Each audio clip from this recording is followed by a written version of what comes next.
Iniciando nossa aula falando sobre o complexo articular do quadril, nós temos os seguintes ossos. Nessa parte mais superior do osso do quadril, nós temos o ilho.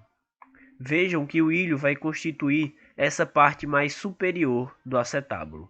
Na parte posterior e mais inferior do osso do quadril, nós temos o isquio, que constitui também essa região mais posterior e inferior do acetábulo.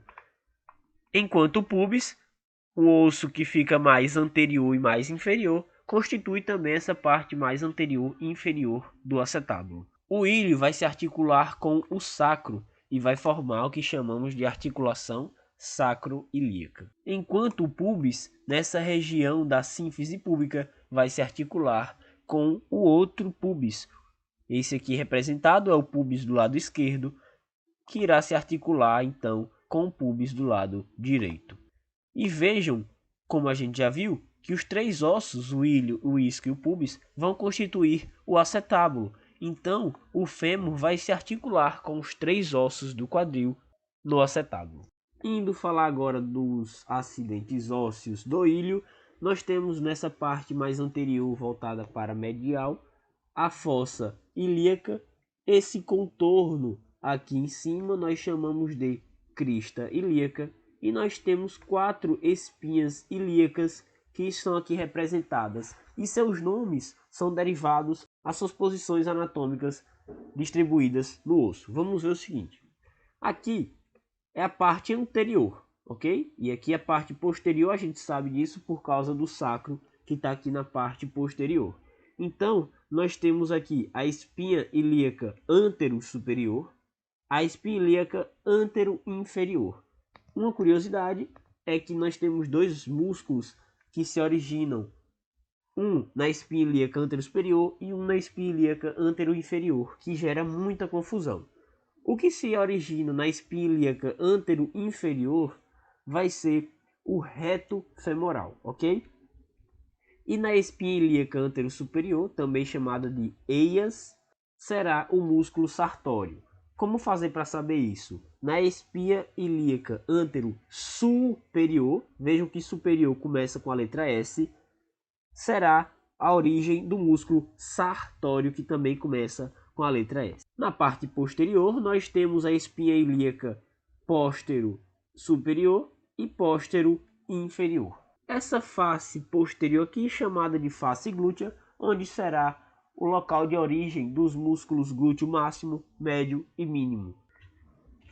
Nós temos aqui esse lado aqui está melhor representado, nós temos a linha glútea inferior, a linha glútea anterior, nesse trajeto aqui, e logo aqui atrás nós temos a linha glútea posterior, ou seja, inferior, anterior e posterior.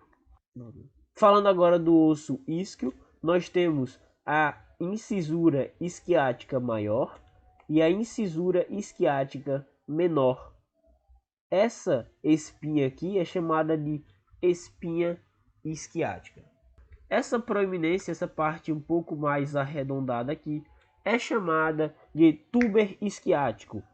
É o ponto de origem da maioria dos músculos isquiotibiais. Isquiotibiais são os músculos posteriores da coxa. E seu nome se dá porque a maioria deles saem do isquio, dessa porção do túber isquiático, e vão até a tíbia.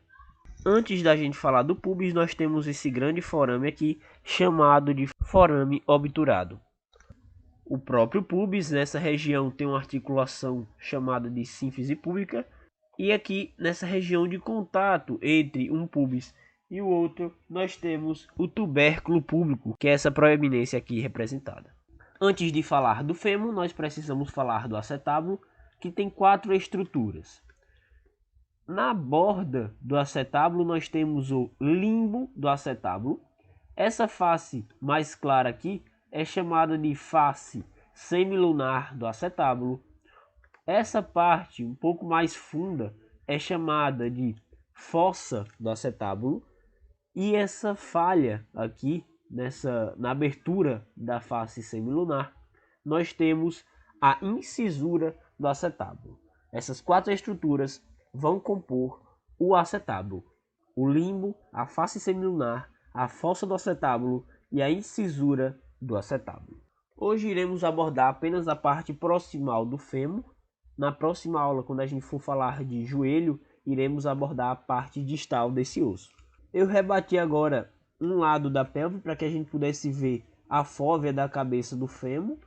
Aqui tem a cabeça do fêmur, o colo do fêmur, e aqui nós temos dois trocânteres, o trocânter maior e o trocânter menor. Lembrando que o trocânter maior é mais lateral e o trocânter menor é mais medial.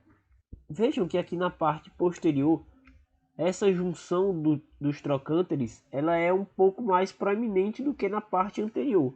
Então, na parte anterior nós temos uma linha chamada de linha intertrocantérica e na parte posterior nós temos a crista intertrocantérica. Essa proeminência aqui posterior é chamada de tuberosidade glútea, com seu lábio mais lateral e o lábio medial, sendo aqui então a conhecida linha áspera. Para finalizar, nós temos a diáfise do fêmur, que é o corpo do fêmur, e lembrando que na próxima aula a gente vai ver mais falando sobre a parte distal do fêmur.